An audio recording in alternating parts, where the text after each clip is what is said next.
فاسألوا أهل الذكر إن كنتم لا تعلمون আসসালামু আলাইকুম আরহামতুল্লাহ। সহি দিন ঠিকই 4 নং গ্রুপে এক ভাই প্রশ্ন করেছেন যে স্বামী মারা গেলে স্ত্রীর করণীয় কি কি। এই প্রশ্নটি শাইখ বিন বাজ রাহিমাহুল্লাহকে করা হয়েছিল। তখন তিনি বলেছিলেন, স্বামী যদি মারা যায় স্ত্রীকে রেখে, তাহলে স্ত্রীর করণীয় হচ্ছে 5টি। প্রথমত হচ্ছে, স্ত্রী তার স্বামীর ঘরে অবস্থান করবে, স্ত্রীর পিতার বাড়িতে চলে যাবে না, বরং স্বামীর ঘরে অবস্থান করবে। 2 নম্বর হচ্ছে, সৌন্দর্যমণ্ডিত পোশাক পরিধান করবে না। 3 নম্বর হচ্ছে, অলঙ্কারে সুসজ্জিত হবে না। 4 নম্বর হচ্ছে, সুগন্ধি লাগাবে না। 5 নম্বর হচ্ছে, চোখে সুরমা লাগাবে না।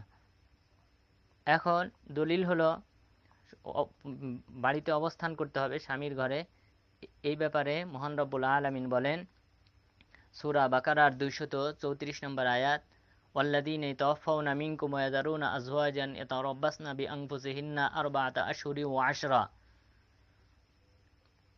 তোমাদের মধ্য থেকে যারা মারা যাবে তাদের স্ত্রীকে রেখে সেই স্ত্রীরা 4 মাস 10 দিন পর্যন্ত অবস্থান করবে, অর্থাৎ স্বামীর বাড়িতে অবস্থান করবে, অর্থাৎ 4 মাস 10 দিন শোক পালন করবে। এটি হচ্ছে, আর যদি স্ত্রী গর্ভবতী হয় তাহলে তার ক্ষেত্রে নিয়ম হচ্ছে, সন্তান ভূমিষ্ঠ করার পর সে তার পিতার বাড়িতে চলে যেতে পারবে। মহান রব্বুল আলামিন বলেন সূরা তালাকের 4 নম্বর আয়া, ওয়া উলাতুল আহমালি আজালুহুন্না আইয়াদানা হামলাহুন্না। যারা গর্ভবতী মহিলা তাদের শোক পালনের সময়সীমা হচ্ছে সন্তান ভূমিষ্ঠ করা পর্যন্ত। ঠিক তেমনিভাবে রাসূল সাল্লাল্লাহু আলাইহি ওয়াসাল্লাম আবু সাঈদ খুদরি রাদিয়াল্লাহু আনহুর বোন হুরাইয়া বিনতে মালিক তাকে বলেছিলেন, যখন তার স্বামী সাহাল আল খাজরাজি রাদিয়াল্লাহু আনহু মারা গিয়েছিলেন, তখন তিনি রাসূল সাল্লাল্লাহু আলাইহি ওয়াসাল্লামের কাছে এসে বললেন, হে আল্লাহর রাসূল, আন আরজিয়া ইলা আহলি ফা ইন্নী লাম ইয়াতরুকুনি ফি মাসকানিন ইয়ামলুকুহু ওয়ালা নাফাকা। হে আল্লাহর রাসূল, আমি আমার পরিবারের কাছে, ক্ষুদ্রা বংশের কাছে ফিরে যেতে চাই, কারণ আমার স্বামী আমার জন্য কোনো ঘর রেখে যান নাই এবং কোনো সম্পদ রেখে যান নাই যা আমি নিজের জন্য ব্যয় করব।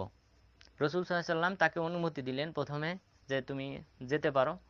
এরপর আবার কিছুক্ষণ পর ডাক দিলেন, ডাক দিয়ে জিজ্ঞাসা করলেন যে তুমি আমাকে কি জিজ্ঞাসা করছিলা। তখন বললেন, আল্লাহ রাসূল, আমার স্বামী মারা গেছে, কোনো ঘর রেখে যান নাই, কোনো সম্পদ রেখে যান নাই যা আমি নিজের উপর ব্যয় করব। তখন রাসূল সাল্লাল্লাহু আলাইহি ওয়াসাল্লাম বললেন, উমকুসি ফি বাইতিকা হাত্তা ইয়াবলুগাল কিতাবু আজালা।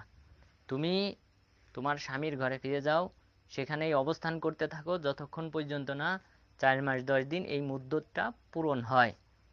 সুতরাং এই হাদিসে রাসূল সাল্লাল্লাহু আলাইহি ওয়াসাল্লাম স্পষ্টভাবে নির্দেশ দিয়েছেন যে স্বামীর ঘরে অবস্থান করতে হবে।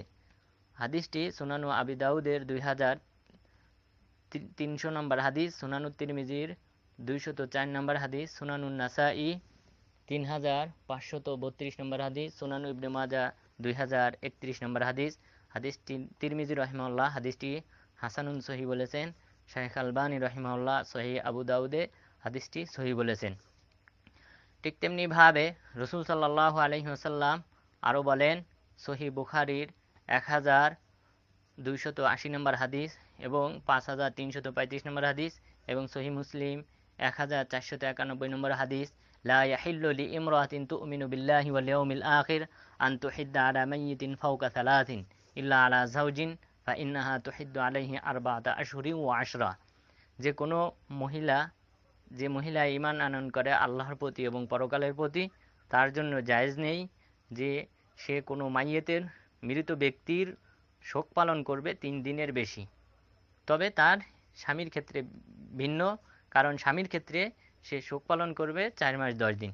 সুতরাং এই হাদিসগুলির আলোকে বোঝা যায় যে স্বামীর ঘরে অবস্থান করতে হবে এবং স্ত্রী শোক পালন করবে 4 মাস 10 দিন, সৌন্দর্যমণ্ডিত সুসজ্জিত হওয়া থেকে বিরত থাকবে। তবে কান্নাকাটি এবং নিজের কাপড় ছেঁড়া অথবা চোখে মুখে অথবা বুকে খামচি দেওয়া এগুলা থেকে অবশ্যই তাকে বিরত থাকতে হবে। ধন্যবাদ।